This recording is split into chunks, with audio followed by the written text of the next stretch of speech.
28 songs later, day 9. Okay, so this song is a song that kind of underlines the point that the time limit is affecting my ability to write music, right? Which obviously, yeah, okay, that's a no-brainer. We get it. But this really kind of hammered the point home, because it's definitely something I feel that if I could wake up tomorrow with a fresh ear and keep working on it, then I would have a tune 10 times better, right? There's things I already don't like about it that I can hear, but I can't hear what they should be, right? Usually when you're listening to something and you hear a problem, or you're writing music, you can always hear the next bit. Right now, this, like, if I think about it, this sounds like what it should be, so this really needs a nice sleep to listen to it. This is the kind of track I will just leave, come back in a day, a week, whatever, and have a look at. So, point is though, 28 songs later, we're gonna hammer out a song every day, right? That's the point. This is a learning experience. This is kind of the things we're gonna learn. We're gonna learn things like, you know, like that, like the fact that, you know, you can't do everything in one day really perfectly. You need a night's sleep a lot of the time. You need perspective. You need a different day, right? You need fresh ears. Is actually the point. Your ears actually do get fatigued. If you're listening to music and you're listening over and over and over and over and over again, your ears do get tired, right? It gets to a point where you can no longer tell if stuff is really good anymore. Like you get fatigued. I'm squeezing my way too much.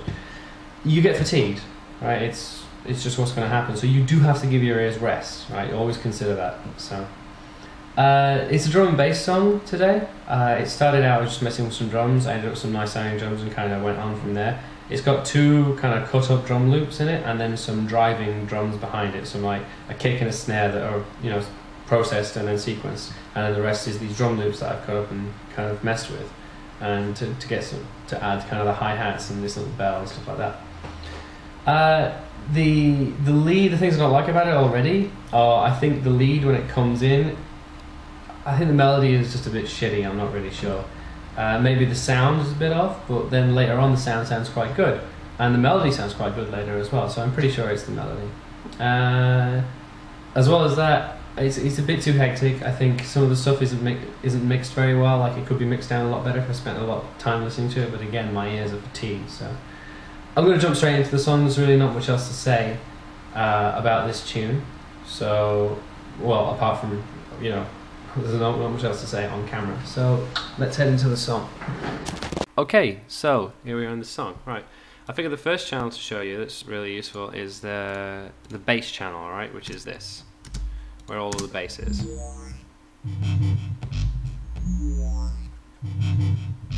I've just taken 3 synth notes, right, from anywhere. It doesn't really matter, but you can just nick them from songs, right? If you like a song and you find a clean bass note in there somewhere, just take it. Just sample it, right? Just take it and just screw around with it, as long as you're not just whacking it straight in your song, right?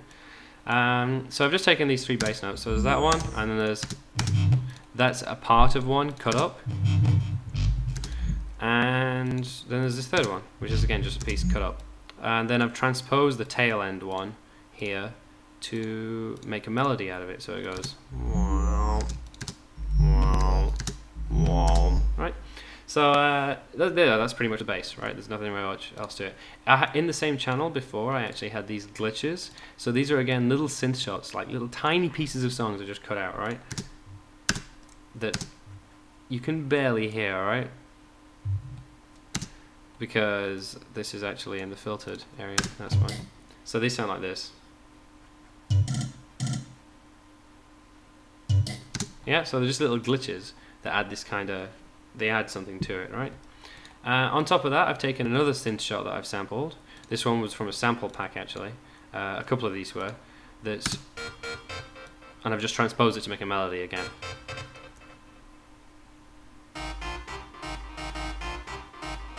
Yeah, so you just transpose it up and down. You can really do wonders with synth shots like that. You just whack them in and transpose them up and down and make a melody. You can also transpose them to your keyboard if you prefer to play them, but usually I just kind of paste them in and mess around with them. Then I've used a lot of groups here, mainly to EQ stuff together, compress stuff together, and have for big kind of filter sweeps in. This is possibly VST you've all seen before at this stage. Peach, right? Just playing.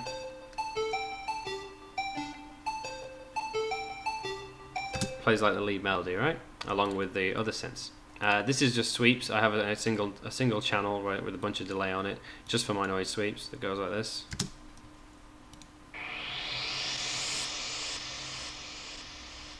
Right.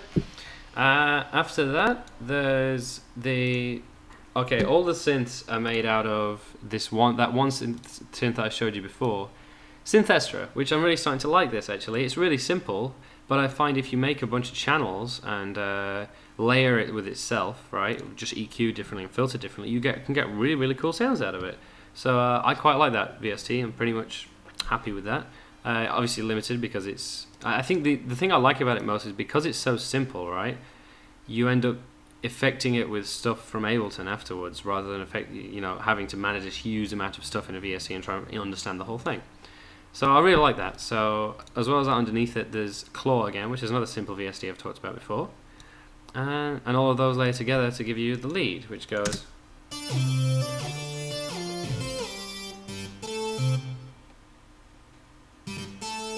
There's three. One is really high, you can barely hear it.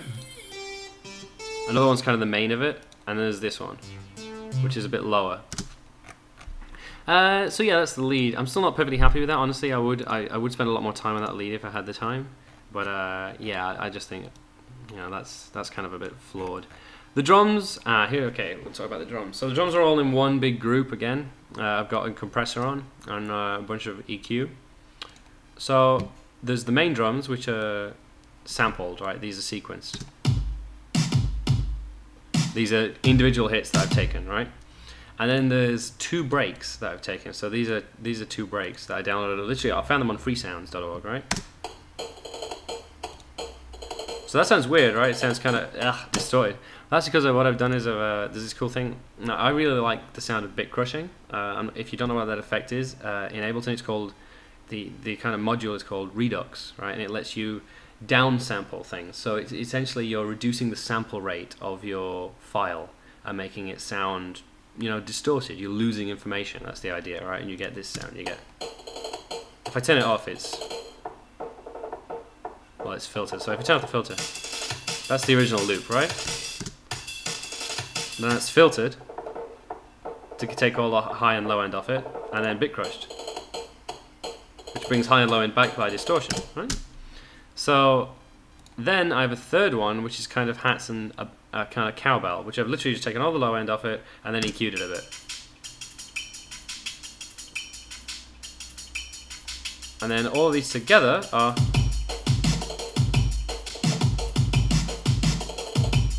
Yeah?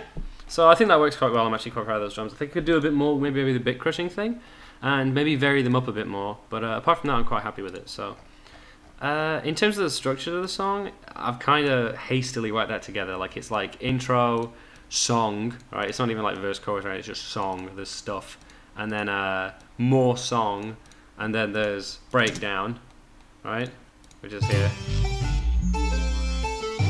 and then we've got that really stereotypical drum bass thing where it's like dun dun dun dun dun dun dun dun, and then it goes, oh, what's it gonna do? It's gonna double time? Yeah, of course it is.